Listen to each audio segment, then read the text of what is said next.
Dear learners, welcome. Let's understand today what is conflict resolution and how we can do counseling for resolving the conflicts. Conflicts are quite a normal part of life. There is no one who is not having the conflict. Conflict occurs when people perceive a threat to their needs, interests, or concerns because of a disagreement with other people, or whenever she or he must choose between contradictory needs, desires, motives, or demands. So, here let's understand that conflict is not always with the other person. Conflict can occur with yourself as well. For example, you want to go for a birthday party and tomorrow you also have the examination. So there is a conflict that you need to go for your friend's birthday party or you need to study. There will be a conflict which one to follow, and this can give you the stress or inconsistency or unhappiness. So, in short, conflicts can be defined as situations that naturally arise as we go about managing our day to day activities as well as complex and stressful life. So, if you have difficult life stages, difficult changes in life, then also you may have conflict, or you can have conflict in a very small things also. For example, you are going for shopping. You have two things which are almost similar and you like the both, but you have the financial constraint and you cannot buy both. Now you are in conflict situation, which one to buy, which one to lose. Hence, it is important for the counselor to know about conflict resolution as a counseling technique so that clients can be helped in an effective manner. Because as we see, this is a normal part of our life, and everyone, every person goes through with the conflicts. So, counselors can help you to teach the conflict resolution skills. You may disagree with others even if you have the best intention. You must have seen many of the times parents have the best of the intention, but when they interact with you, you may get into conflict. Teachers have best interest in you and they want you to learn. You may have conflict with them. So, when you have the best of the intention, which may make you or the other person involved feel angry or upset, misunderstood, or helpless when this intention is not conveyed in your conversation. To feel at peace and continue the relationship effectively, it is very important to understand the characteristics of conflict. So, once we know how is the conflict, it's very easy to understand and plan the resolution. Conflicts are natural and unavoidable part of life. Why? Because we do have our own perspectives which are made up of complex mixture of experiences. We come from different experiences. Two people in the same family may not have the same experience. They share the same environment, they share the same genetic material, but still they have their own understanding, they have their own mindset, and which is neither right or wrong because everyone has their own way of understanding, their own way of looking at the things. And if I see perspective things from my end, it may look very different from the other person. So there is no right and wrong in perspective. If left unresolved, these can disturb your physical, mental, as well as social well being. Also, it can affect your relationship with the significant people in your life. There are many ways to deal with these conflicts, and it is important to manage these in a healthy way. Every human beings need respect, fairness, control, and their own space. We do have the ability to influence others, but not to control them. Conflicts can be of different types, such as intrapersonal, interpersonal, intragroup, or intergroup. Let's understand these in detail. So, when we talk about intrapersonal conflict, as we have shared, that if you have two desires or two goals, suppose you want to you want to become a medical doctor. At the same time, you also want to pursue psychology, or you may pursue you're good in fashion designing and you want to pursue that also. So you have two desires or aspirations, which you cannot continue together. So there is a conflict. So this is intrapersonal conflict. Many of the times you may have two different needs. You may need to rest right now. At the same time, you may need to get up and study for tomorrow's examination. So there is a conflict in because there are different needs. So there is a intrapersonal needs which is within the person's own desires, wishes, and aspirations. Then we have interpersonal conflicts between two people. Suppose you want to go for higher studies abroad and your parents want you to stay back and study. So there is a conflict between you and your parents. Your teacher wants you to study in the classroom, whereas you want to go and participate in sports or in other activities.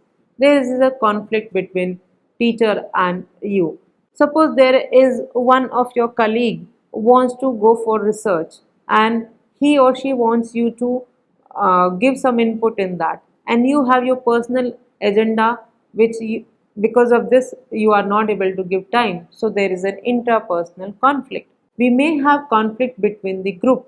Suppose you have a group of people, family is a group. You may have conflict with your brother, your sister, your mother, or your father. You may have the intergroup conflict. You have one team and there is another team outside, or maybe one family or your relatives or the other group. So you may have conflict or difficulties in understanding others' motives and the needs, and then you have the conflict. So these are different types of conflicts which may occur.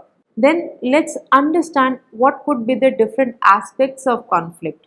Generally, conflicts are viewed negatively because whenever we say there's a conflict, the one thought comes that, oh, again there will be disagreement, again there will be anger, negative feeling. And these may lead to negative feelings between the people involved. At times, conflict can lead to end the relationship or creates a distance between people. So if people do not have the skill to resolve the conflict, we may lose relationship. We may lose personal relationship as well as professional relationship. So it's very, very important to understand that in order to have good relationship, conflict resolution is important. If these conflicts are not resolved effectively, these can waste time and energy of the individuals involved in it. So we need to understand in order to save our time and energy, we have to tackle these conflicts. Conflicts also can be positive. It can also help people to examine a problem and find a solution and to gain a new understanding. Because if until unless you have a conflict, you cannot sit and communicate.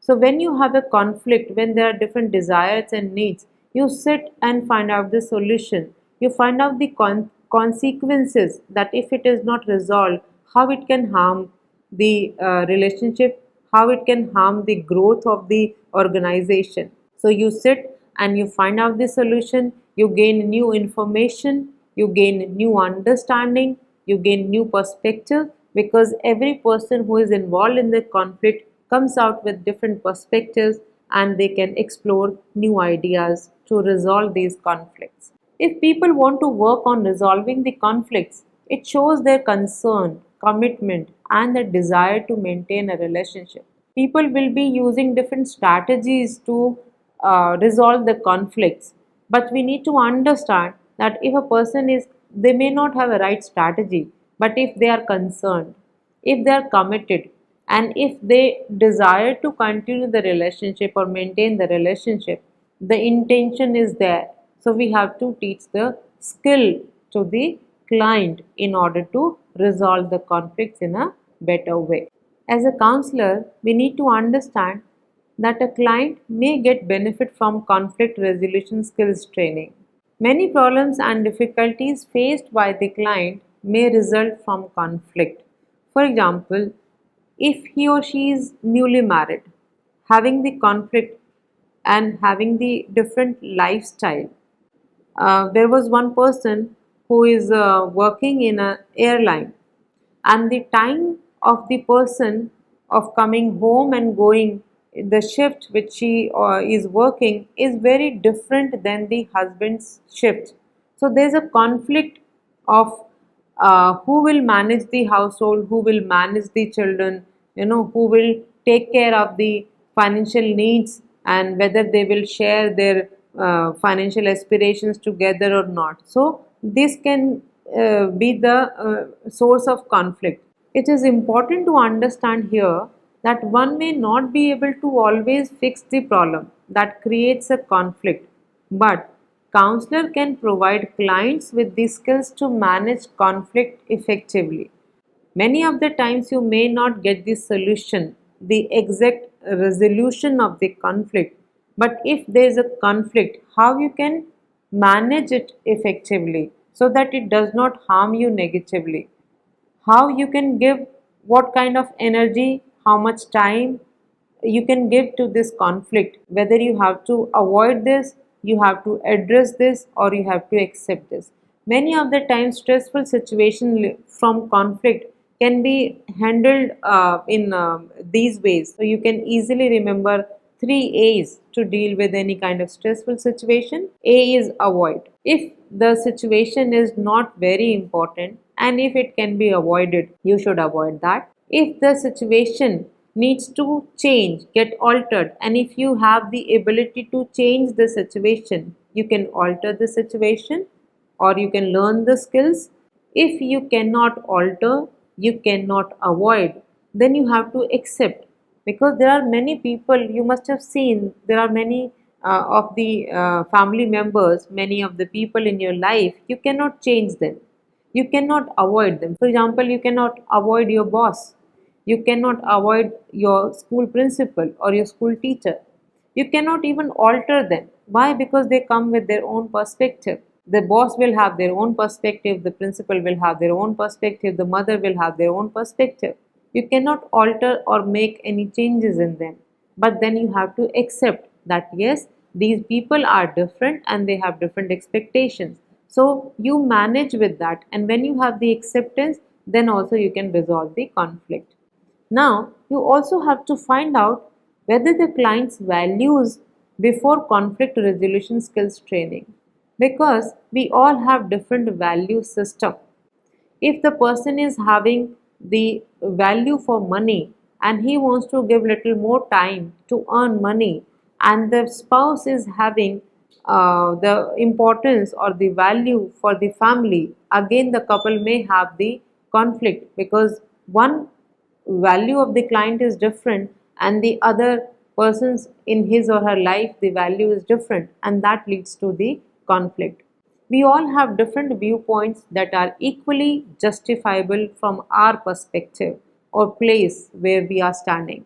Encourage the client to see other perspective or viewpoint. Looking at the conflict or problem from different angle helps the clients become more realistic as well as find different options to resolve conflicts. We also need to help the client to find out whether the problem is actual problem or it is just his or her perception. It is important to bring the objectivity while analyzing the situation or conflict and help the client in overcoming their subjective frame of reference. So when we talk about subjective frame of reference, it basically talks about how do you feel, because my pain will be only known to me, where my how much pain, because pain is very subjective, your thought process is very subjective. So when you look at some problems or difficulties, you have a subjective frame of reference, but on the same difficulty or conflict, when you take other person's opinion, then it becomes the objective frame of reference. The person may not have this same kind of feeling, and the person can look at the situation more objectively. Counselors can help the client understand how she or he filters information from their perception and reactions. As a person, we all have mental filters. Whatever suits our mind, our thinking, we try to collect that information. For example, if I say Rahul is very good in his studies, and this information I have passed to another teacher.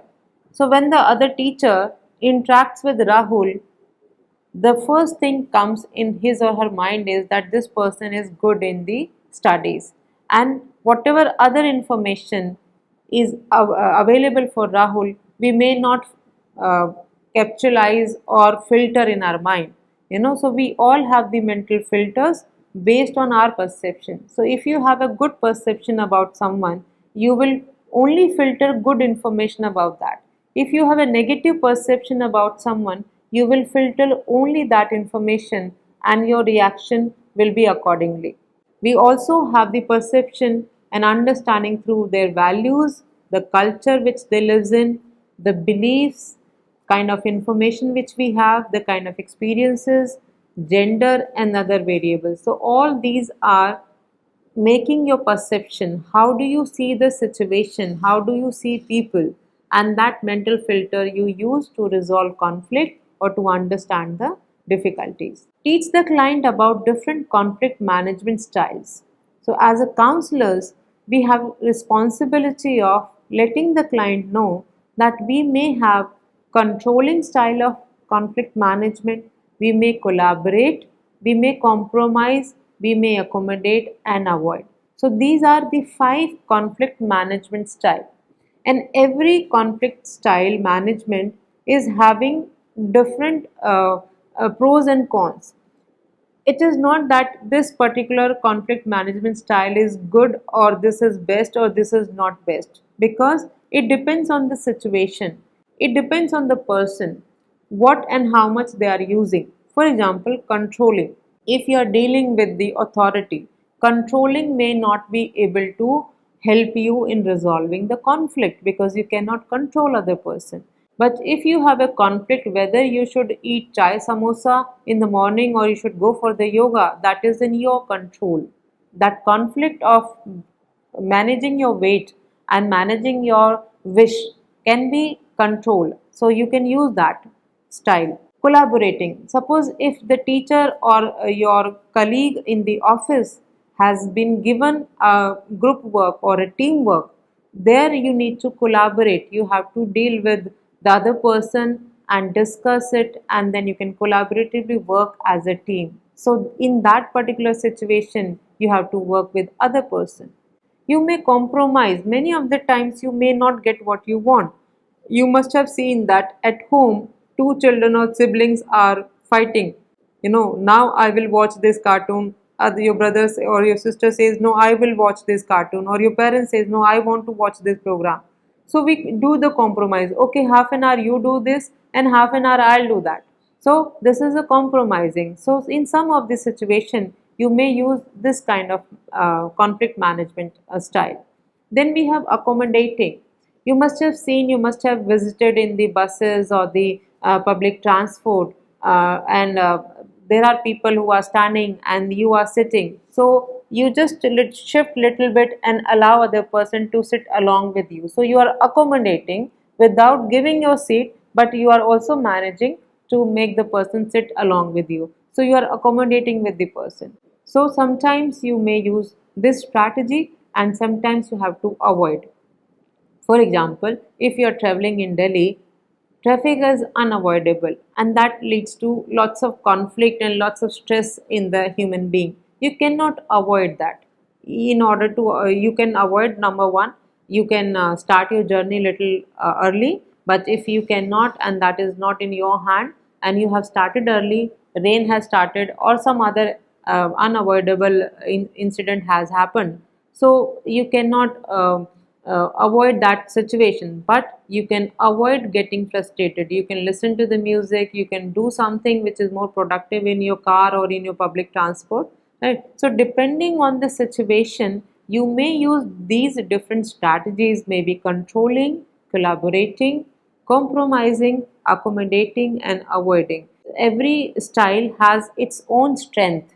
It is not this good or this is bad. Depending on the situation and person, we have to use these strategies. Now, as counselors, we need to understand and teach the client that how each one affects us and what is the best way to deal with the conflicts. We have seen these different conflict management styles, and we have to see what will be the best way to deal with the conflicts, which strategy can be used. Now, teach the communication and assertiveness skill, which are also very important to learn to resolve conflict. Here, it's very important to understand that communication in any relationship is very important. Unfortunately, whenever we have a conflict, we stop talking to each other. You must have experienced if you have a fight with your husband or your wife, or you fight with your son or your daughter, we stop communicating, and that leads to more conflict. The best way is to communicate why you are disappointed, what makes you angry, and how the other person can respond. The same way, if you know how other person and what is their expectations, and that will bring the solution, but not talking will not bring the solution and can create more issues and conflicts. So we need to understand that in order to resolve conflicts, we should have a good communication skills. Another important skill which we have just mentioned is assertiveness skills. Many of the times we have conflicts and stress because of not able to say no. We keep on taking the responsibility, more and more responsibility, and not say no, and that will lead to conflict and spoil the relationship. So you need to negotiate, you need to delegate the responsibility to equally to the family members or the group members wherever you are working or you are studying or in the family. So assertiveness is without offending the other person, respectfully conveying how it is affecting you and what all things you can do and what all things you cannot do. Assertiveness does not mean that you have to offend and you have to be angry. So here you don't have to be submissive and you don't have to aggressively say that this is something I cannot take up, right? So you need to be very assertive and communicate. So in assertiveness, saying no firmly, making an eye contact, plus with respect. You are not offending the person, you are not raising your voice. So teaching the assertiveness skill along with communication is also very important to resolve conflicts. Now, help the client to learn about and practice different skills of conflict resolution like win-win situation or win-win approach. We have withdrawals, we have suppression, we have win and lose and compromise. Let's discuss on win-win situation or win-win approach. So in win-win approach, as the name suggests, you both are having the benefit. So if you are doing a collaboration, one person also get benefit, other person also get benefit. So suppose if you are studying and you are helping your friend also to study, so it's a win-win situation. For example, the other your friend can understand the new subject and your revision can happen, so it is win-win for both the person. Withdrawal, when we have things which is not in our control, we can withdraw ourselves. Suppose if two people are getting into fight, if you can solve the problem, wonderful. If you cannot, you have to withdraw and you have to reach to the person who can come and intervene in between that. Suppression. Suppression, although it's a strategy, and many of the times we resolve conflict with that, but sometimes it is not very useful and it can also backfire, because the more you suppress your emotion, more frustration will happen. So, depending on what you are suppressing, that will decide whether the conflict can be resolved or it cannot be resolved. Then we have win lose. And in win lose, as you know, it is more of competition. When you are competing, either you get first or the other, or you lose the position. So in this, again, this is a strategy, or this is where you lose and may not be very good for resolving the conflict. But in some of the situation where you are competing with the other person, you may use this strategy. And then we have compromise, depending on how much relationship is important. If that relationship is very important, then you may compromise, because again you have to decide as a client or as a counselor that what is more important for you. Is it the issue or is it the relationship? So if it is the relationship, you compromise, and you resolve the conflict with the important person in your life.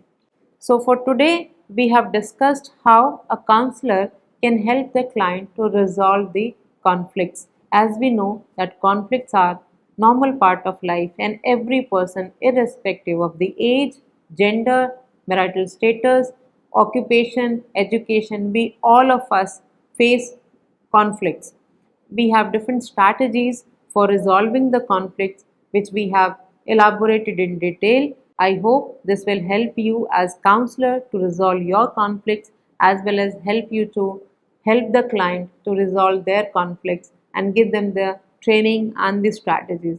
Thank you so much.